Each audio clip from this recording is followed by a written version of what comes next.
Corona के विषय में कैसे ये शांत हो, ये भयावह स्थिति। अरे कोरोना के विषय ये तो प्राकृतिक आपदा है, डिसबैलेंस है।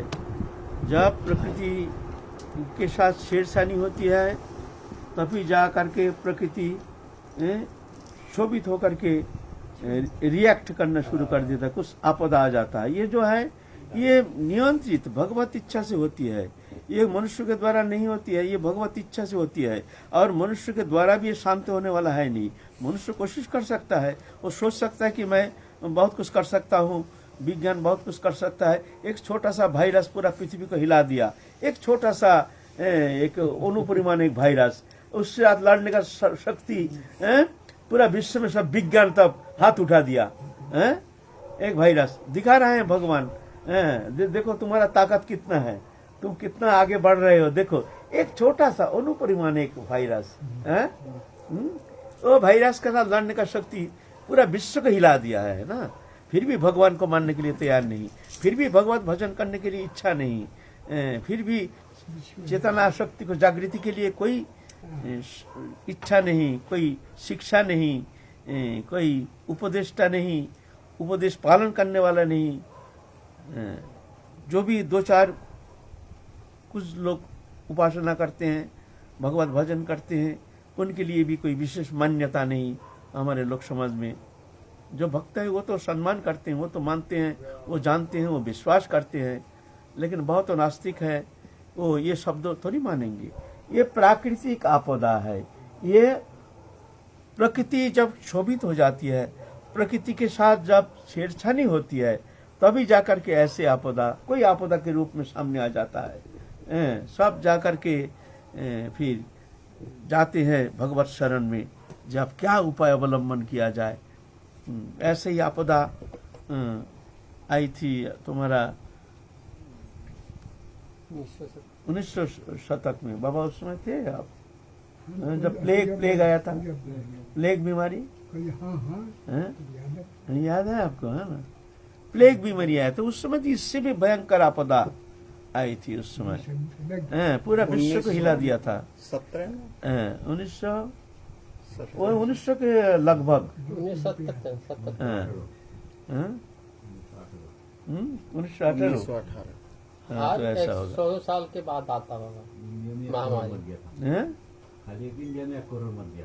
एक करोड़ मर गया। हाँ, ऐसा आया था। कोई सब ब्रिटिश जो आए थे अंग्रेज भारत में, वो सब भय के मारे छोड़ छाड़ के भागना शुरू कर दिए लंदन। ऐसे आपदा, फिर क्या किया जाए, कोई उपाय नहीं। तो जाकर के उस समय समस्त बड़े बड़े महापुरुष भी आए थे भगवत इच्छा से भारत भूमि में, भारत भूमि को पवित्र करने के लिए। वो लोग देखते हैं जो तुम्हारा विज्ञान क्या करे, करने दो, फिर हम लोग देखेंगे, तब हम लोग देखेंगे। तो फिर जा करके अब बड़े बड़े महापुरुष देखते हैं अब इस आपदा से लड़ने के लिए क्या किया जाए। सब उनके सानिध्य में जाकर के प्रार्थना किए। जैसे मान लो राधारमन चरणदास देव, फिर तुम्हारा जगत बंधु सुंदर, रामकृष्ण परमहंस देव शायद उस समय थे, विवेकानंद थे, और बड़े बड़े सब महापुरुष उस समय थे। गांधी भी थे, वो भी थे। फिर जाके सब कहते हैं तुम लोग हरिनाम संकीर्तन करो, चारों ओर हरिनाम संकीर्तन करो। अब मुसलमान के अंदर भी हरिनाम संकीर्तन तो प्रचार है नहीं, वो तो संकीर्तन का उतना मान्यता उनके धर्म में। लेकिन ऐसे भयभीत हो गए थे वो लोग भी। कहते हैं कि हिंदुओं के साथ वो भी सम्मिलित होकर के हरिनाम संकीर्तन में योगदान किए थे उस समय। सब भयभीत हो गए, कैसे भी कोई उपाय अवलंबन करो, नहीं तो ऐसे मर के कलकत्ता के शहर में रास्ते में पड़े रहते थे, कोई उठाने वाला नहीं था। बहुत भयंकर स्थिति। तो इधर पूरा मंडली, बड़े बड़े लाखों सब धर्मावलंबी श्रद्धालु खोल करताल लेकर के गली गली में प्रांत प्रांत में हरिनाम संकीर्तन लेकर के भ्रमण किए। राधा रमन चरण दास देव, जगत बंधु सुंदर, फिर और बड़े बड़े महापुरुष थे उस समय। रामदास बाबा जी की रामदास महाराज भी उस समय थे। ऐसा विवेकानंद भी वो हरिनाम संकीर्तन देख करके बहुत आश्चर्यचकित हो गए। खैर उनको तो नाम में उतना ये नहीं थी, रुचि नहीं थी उतना, फिर भी श्रद्धा तो करते थे, तो ज्ञान मार्गी थे, फिर भी वो भी बहुत प्रशंसा किए ना। ऐसे हरिनाम संकीर्तन हम लोग कभी न सुने हैं न देखे हैं। ये अभूतपूर्व, अश्रुतपूर्व, अदृष्टपूर्व ऐसे हरिनाम संकीर्तन लाखों लाखों लोग हरिनाम संकीर्तन से फिर जाके खुद ही स्वयं ही वो प्लेग रोग शांत हो गया। कोई मेडिसिन नहीं, कुछ नहीं, कैसे शांत हो गया? कौन सा विज्ञान शांत किया? कौन सा मेडिसिन शांत किया? कौन सा वैक्सीन शांत किया? उसमें कोई वैक्सीन निकला ही नहीं है, तो प्लेग रोग गया कैसे? अभी तो वैक्सीन निकल गया। अभी अगर शांत हो जाए तुम कहोगे अरे हमारा वैक्सीन निकल गया।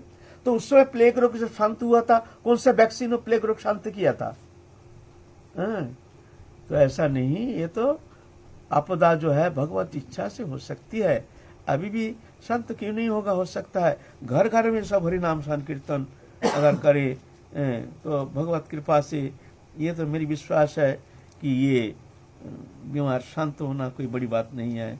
भगवान कृपा करके उनकी इच्छा पलक में अघटन घटन प्रतिवेशी वो जो भगवती शक्ति है वो पलक में शांत कर सकती है। ऐसा है। तो घर घर में हरिनाम संकीर्तन घर घर में होनी चाहिए, तो जाकर के शायद कोई भय रहना नहीं चाहिए। मैं कहता हूँ, मैं अपनी बात हम घमंड नहीं करते हैं। हमारे यहाँ लास्ट ईयर जब कोरोना संक्रमित हुआ था विशेष रूप से, हमारे यहाँ सबका कोरोना हो गया। बाबा आप थे नहीं, उस समय नहीं थे ना, सबका कोरोना हुआ। हमारा 74 साल उम्र है और भी ज्यादा, नारायण बाबा की 70 साल उम्र है, सब एजेड है। और हमारा डायबिटीज के पेशेंट है, डायबिटीज के पेशेंट है,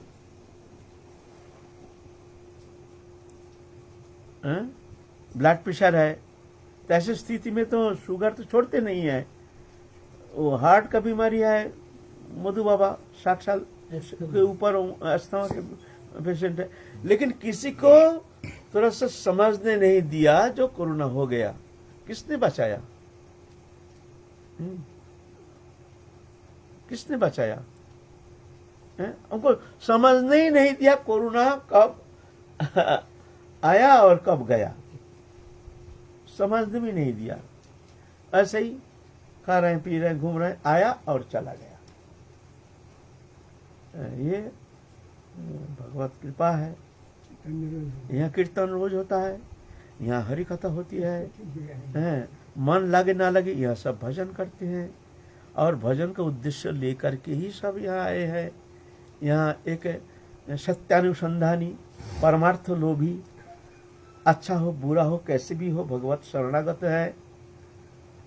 भगवत कृपा माध्यम करके अपने जीवन को समर्पित करके वो भगवत उपासना में व्रती है। अच्छा ना लगे ना लगे कीर्तन करते हैं। तो क्या ये ठाकुर जी की कृपा नहीं? अब क्या जाने लोग क्या कहेंगे, क्या मंतव्य करेंगे, उनकी इच्छा। तो ऐसे हैं, अगर ये आपदा से बचना चाहते हैं तो ये विज्ञान के भरोसे में रहना, ये तो हमारे विचार से तो विशेष कुछ लाभ होने वाला है नहीं, क्योंकि भगवत इच्छा बिना कुछ होना संभव नहीं है। अहं सर्वस्व प्रभव मत्त सर्वं प्रवर्तते इति मत्त भजन्ते मांग बुधा भाव समन्विता। मैं समस्त शिष्ट पदार्थ के मूल कारण हूँ। मत्ता सर्वं प्रवर्तते, मेरे द्वारा ही समस्त चालित होता है, मेरे द्वारा। कोई और चालन करने वाला कोई है नहीं, मैं ही करता हूँ। इति मत्या भजन्ते मांग बुध भाव समन्विता, ऐसे जान करके भाव विभावित तो होकर के मेरे भक्तों मेरा भजन करते हैं। लेकिन मानने वाला है नहीं, नास्तिकता आ गया है सारा विश्व में। इसलिए हरि भजन करना ही सर्वश्रेष्ठ उपाय है। घर घर में हरिनाम संकीर्तन, अपने बाल बच्चा लेकर के हरिनाम संकीर्तन करना, ये परम मंगलप्रद उपाय है ना। हम कभी कभी देखते हैं कि आपके मन में बहुत एक निश्चिंतता सी दिखाई देती है, अभी भी बहुत भयावह स्थिति है और हम ही कुछ अपनी तरफ से बोल देते हैं, बता देते हैं तो आप सुनते हैं, अपनी तरफ से तो आप उदासीन रहते हैं। उदासीन तो देखते हैं, भगवत इच्छा ही सब है। फिर भी एक सामाजिक नियम ये भी पालन करना जरूरी है, चाहे साधु हो चाहे कोई भी हो। हम समाज जीवन में वास करते हैं और सामाजिक श्रृंखला, नियम श्रृंखला इसको पालन नहीं करेंगे, ये बड़ा अन्याय है। तुम समाज जीवन में रहते हो और सामाजिक श्रृंखला नियम को तुम पालन नहीं करोगे, तो मास्क नहीं पहनोगे, सब भगवान रक्षा करेंगे। अरे भगवान क्या और सब प्राणी को रक्षा नहीं करते हैं? तुम्हारे लिए सिर्फ भगवान है, और सब जो प्राणी है उनके लिए भगवान नहीं है। जो मर रहे हैं कि वो भगवान से उनका कोई संबंध नहीं है। भगवान तो सबके लिए समान है। समोहं सर्वभूतेषु न मे देश्य अस्ति न प्रिय, मैं सब में समान हूँ, मेरा देश्य नहीं, कोई प्रिय नहीं। इसीलिए वो तो रक्षा करेंगे, ठीक ही, जिसको रक्षा करना है करेंगे, लेकिन सामाजिक जो नियम है उसको पालन करना जरूरी है। इस माहौल में भी आपको निश्चिंतता देखनी है। निश्चिंतता हम देखते हैं जो प्रभु ही कारण है और कोई कारण नहीं है। देखिए ना, ये लास्ट ईयर 1 साल पहले ही तो ये वायरस आया है, कितना अनर्थ कर दिया। अब सोचे हैं कि शायद शांत हो गया, कैसे शांत हो गया भगवान जाने हैं? लेकिन शांत तो लगभग हो गया था। साधारण जीवन व्यतीत कर रहे थे, सामाजिक जीवन, सब जान गए कि अब शायद वायरस समाप्त हो गया।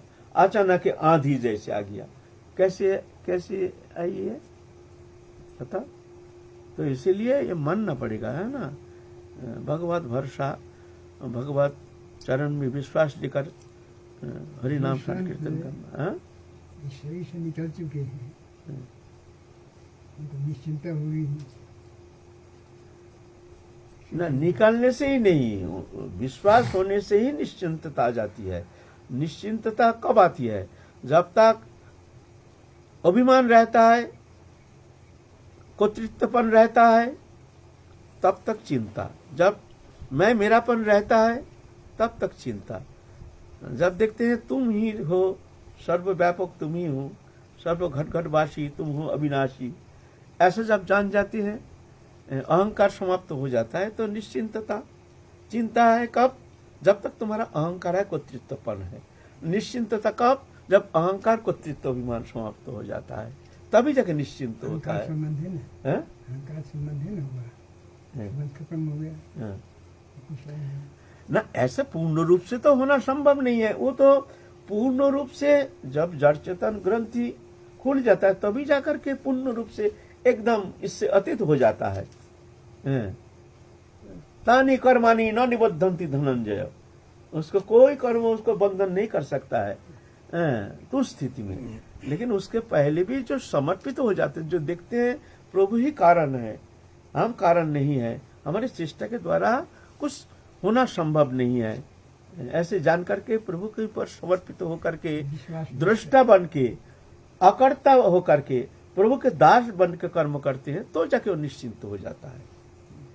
जब भोक्ता बन के कर्तृत्व अभिमान लेकर के कर्म करते हैं तो चिंता तो रहेगी ही। किसी स्थिति में चिंता से मुक्त होना संभव नहीं है।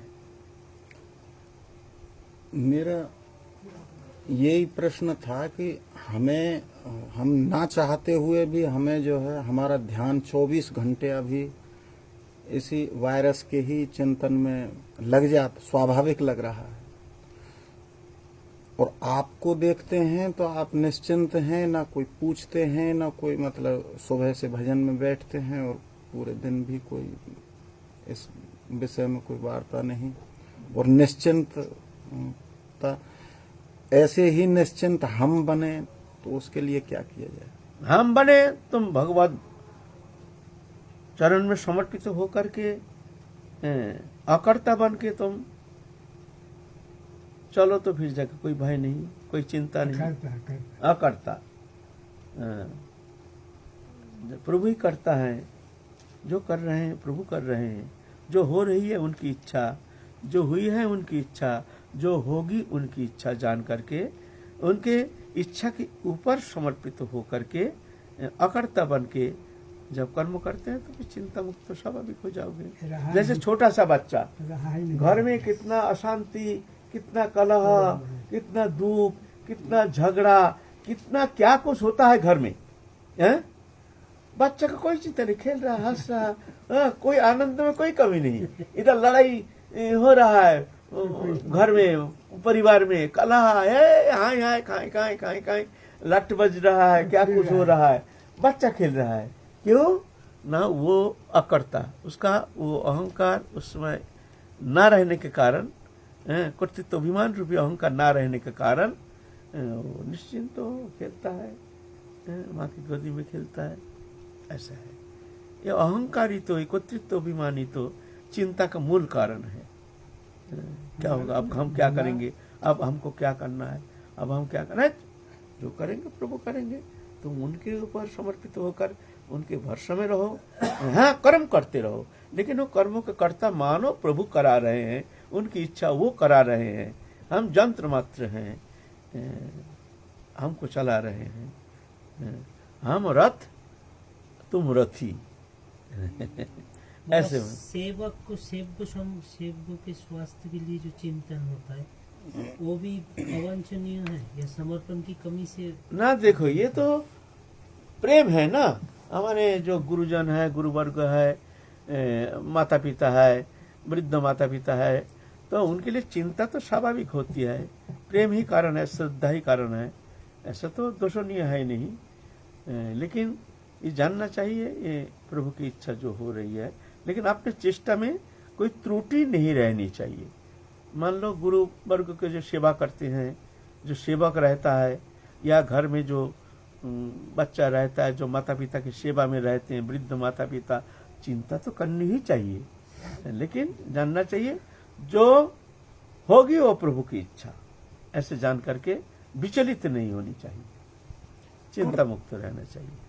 कर्तव्य परायण, हाँ, कर्तव्य परायणता चाहिए। हाँ, कर्तव्यहीन होने से होगा नहीं। जो करेंगे प्रभु इच्छा, हम तो बैठे बैठे खाओ पियो और सो जाओ, ऐसा नहीं। है ना? अच्छा, चलो आगे। यही तो अब विश्राम कर, काल फिर आलोचना करेंगे।